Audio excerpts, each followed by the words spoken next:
this is the Lovin Show, and today we are joined by Salma Ismail. Salma, welcome to the show. How are you doing? Hi, Katie. I'm good. How are you? I'm very good. So I'm guessing you're isolating right now? Well, yes. I think we've been home for the past, a little over 2 months now. Okay. So, yeah, but I'm excited to be on the show. I always follow Lovin Dubai, for all the updates and all the interesting information. So I'm excited to be on the show. Well, that's amazing you said that, because I follow you too. And talking about isolating, you were talking about yesterday, were you doing like a car park run? And obviously, of course, you're into health and fitness. What's a car park workout like these days? It must be super hot. Well, actually, just a few weeks ago, it wasn't that hot. And I usually don't do it downstairs. I do it in my living room because I usually work out with my clients on Zoom. Yeah. So, but my husband wanted to go for the run and I had already done my workout. So I was like, okay, let's go down there. But it was quite humid, but it's good because you got sweat and it's really good. It feels good after it. Yeah. Exactly. When you actually, the thought of it, but when you sweat it out, you feel better. But definitely. Can you give our audience, our followers, a little bit of background about who you are, what you do, everything about you?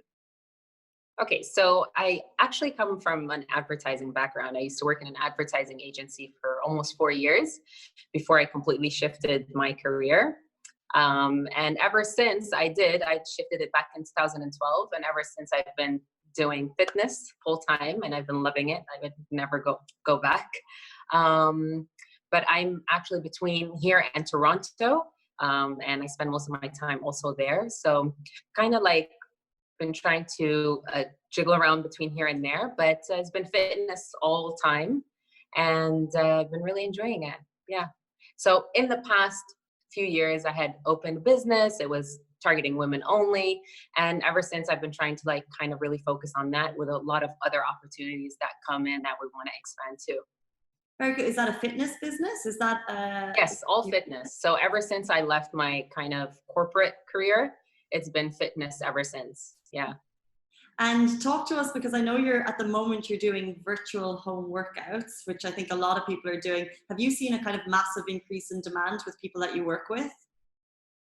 100%. Let me tell you something. When when all this kind of happened, I was already doing my classes. And my clients demanded that I do virtual. They were like, we are not going to let you go. So they kind of motivated me to start the virtual classes. And that's why I've been kind of spending less time on Instagram Live and kind of doing a lot more virtual classes, because for me, it was important to kind of interact with my clients, see them, get to call them out by their name and kind of push them individually. So it's been great. And I'm launching my whole new business on virtual training specifically. So it's going to be exciting. Yeah. I think that is so interesting, because in terms of how much we pay for gyms versus how much a virtual fitness instructor might be, where do you see the future of gyms when hopefully we can all kind of go back to normal life? Is there still going to be a space for gyms, or do you think virtual training will kind of come in and take over that space? Well, okay, so I think virtual training has opened a huge market. Online training has already been around for years. And I think a lot of the trainers, including myself, have already been doing online training. However, the virtual aspect of it wasn't there, but now I think people are more comfortable with that idea. Yeah. You go to the gym for different reasons. Like people who go to the gym for heavy machinery use is one thing. I think then that depends on the person's goal. But if the aim is or if you've been training with a personal trainer and you go to classes, the aim is to have someone push you and motivate you the whole time. So I think virtual training achieves that. So it's great. And I also feel like it will not fade, and will also give classes will always have its thing and have its value. But virtual training, I think now gave people the confidence to be able to follow something on their own. And also it's giving an opportunity to a lot of trainers and clients to train together from anywhere around the world. I think people now are going to expand on it. It won't fade. Classes will have its classes. PTs will have its PTs. Gyms will as well. But I think it's going to expand. It's definitely not going to fade. 100%. I think it's what you just kind of said there, something about you don't need to be, well, we don't need to be in the same city. So I can be working out actually with a trainer in London, because gyms are such a local thing. But now maybe your business doesn't necessarily need to be just Dubai. Are you looking at just Dubai, or are you kind of looking at expanding it globally as soon as you start?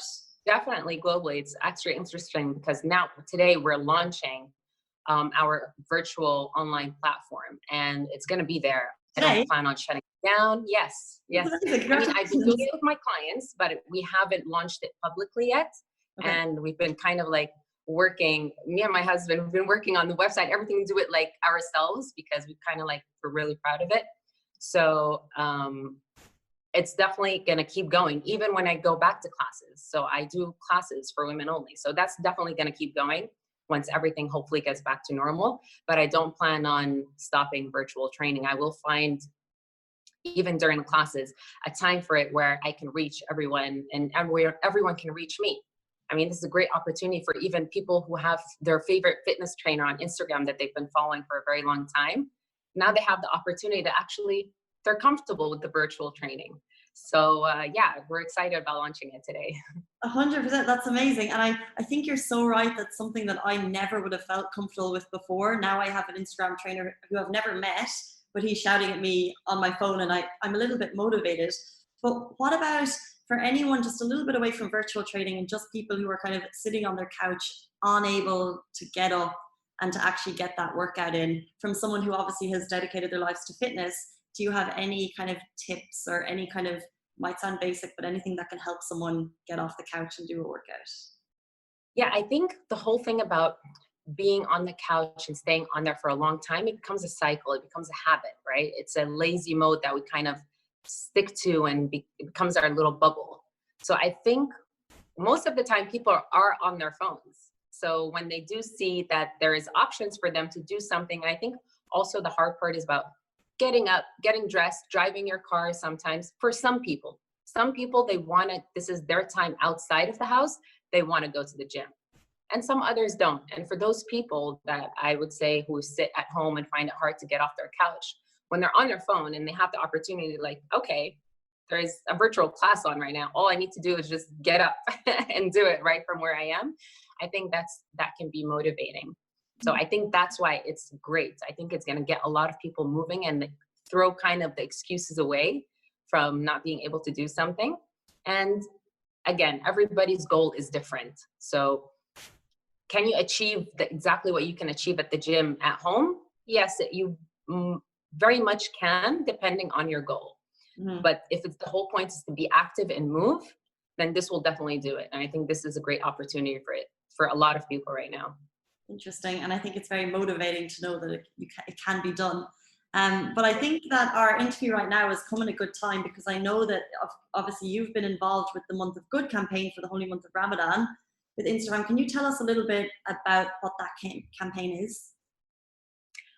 So the Month of Good campaign, I was kind of approached by Instagram to, they've kind of set that initiative before, and they wanted to reintroduce it because of what's happening. And I think it's not really about anything other than being aware of other people around us, being kind, doing something good. And especially now, there's a lot of people away from their homes, from their families, a lot of people losing their jobs. So I think we have to always remember that something kind or an act of goodness to someone at this time is very crucial, and we have to be mindful of that. And how I wanted to participate, like I was going to do something about fitness and training and, try to reach someone and help them if they wanted some help. But there was, every year I used to join a company initiated by a lot of great people. One of them is Zaina Abdullah, Classic Catering, Chef Bobby, where we used to go every year in Ramadan and help prepare meals that, like, up to 50,000 meals, and distribute it to labor camps. And this year, obviously, because of everything that happened, it was a real struggle. We wanted to kind of keep that. So I thought that was an important message that I wanted people to get involved as much as they can, or anything else. I mean, the Month of Good is for anything. Honestly, anyone doing anything good would help someone. So that's the kind of light I wanted to shed on that subject. So this is interesting. So that's what my question was. If I wanted to get involved with the Month of Good campaign, do I reach out to you, or am I kind of doing something that I feel that can benefit the community myself? Anything that you feel you can benefit the community. It's honestly just talking about it on your platform. And this doesn't mean only the people who have so many followers on Instagram. It's for anyone to kind of get out there and share what they did, because it will inspire other people and also make other people feel good. So just hashtag month of good, and that's all it's about. 100%, because especially these stories, the sharing throughout the holy month of Ramadan, we're seeing people are sharing in a different way this year. But of course, on Lovin Dubai, we love to share the community stories. So anything that people are sharing, we love to hear it. So that's why we saw your story in particular and thought it was kind of special. Yeah. But speaking of Instagram, you have about 86,000 followers, which is a lot. Do you get any kind of, I love asking this question because I'm always interested about people's responses. Do you get any kind of weird DMs? Honestly, you know, even my husband asked me that before, but I am very lucky not to get any weird DMs. I've had in the past people kind of like messages from men in particular, thinking I'm too muscular, and like kind of those little small bullying kind of messages, but honestly, not a lot. I wouldn't say anything that has really thought, oh my God, that's a weird message. But I'm thankful for that. I'm grateful for that. But in terms of those, because that message that you just said from someone commenting on your body, like that's obviously not a very nice message to receive. You kind of have to have a thick skin. How do you respond to those? Or do you respond at all? Sometimes I don't. At the few messages that I've gotten, honestly, it hasn't been a lot, but the few messages that I've gotten about me being too muscular, or, you know, this is too much for a girl, I would say like, I love it. So I'm comfortable with it and I laugh about it. I never really take it that much to heart. And I think with kind of those kind of messages, or anyone who receives like weird messages or kind of like the bullying part of it, is to kind of either try to ignore it or laugh it out. Interesting. Yeah, I think we try and do the same on Lovin Dubai. But talking about you and your life, you mentioned that you were working in advertising and now you kind of left that and you're fully into fitness, which seems amazing that you've kind of followed your passion. Can you talk to us about one thing in your life you wish you did more of, and one thing in your life you wish you did less of? In general? Yeah. Okay. More of, I think, organizing. I'm really bad at organizing. I mean, in anything. If it comes even to my work, I'm like, I can't organize like exactly what I want, or trips or anything. I'm really bad at organizing. So that's something I want to do more of, because it will just keep me on track. Something I want to do less of, trying to do a lot of things at the same time. So sometimes, for example, like when it comes to work, I'll say yes to a lot of different opportunities because I don't want to let any opportunity go. But in return, it kind of like stresses me out more, and I kind of don't give each one its own attention. So I just need to learn how to say, not necessarily no to opportunities, but not now. I have something, I need to focus on that and give it its attention so I can perfect it. Yeah, that's something that I need to do less of. Very good. And just talking about, I feel like we've got you on a good day in terms of career highlights because you're starting something special. So today could be your answer. But do you have a career highlight that kind of shines out as I've done well? Definitely when I opened my ladies only fitness studio with my ex-business partner.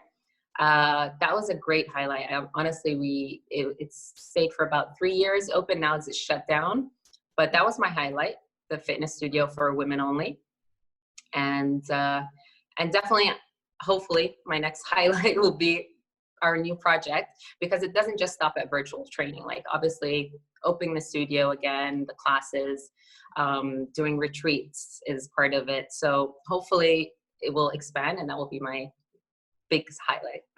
Amazing. Just in terms of the gym that shut down, can you name it, or what happened that it ended after? I can't really name it, not at the moment, but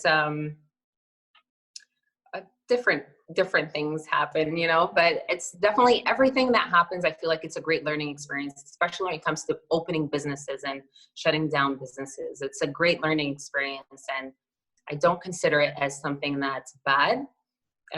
other opportunities present itself. And I think a lot of people grow from that. Absolutely, 100%. And I feel like we're having a lot of time to reflect over our highs and our lows at the moment while we're self-isolating. So I 100%. Definitely, yeah. And just before we leave you, I have a question about a dream dinner table situation. So if you could have maybe, let's just say one person, dead or alive, that you would like to invite to your self-isolation dinner at the moment, do you know who it would be? Dead or alive? Or anyone. We're not talking about famous people, right? No, well, dead or alive, it could be a family member or even someone that you'd like to work out with, definitely. or you'd like to train. Definitely my grandpa, who's passed away. I would definitely invite him, and I would be isolated with him. He used to be a trumpist, so I would definitely be also entertained by him. Amazing! I feel like that would be very beneficial on Instagram. I think it would look hilarious. Definitely. Very nice.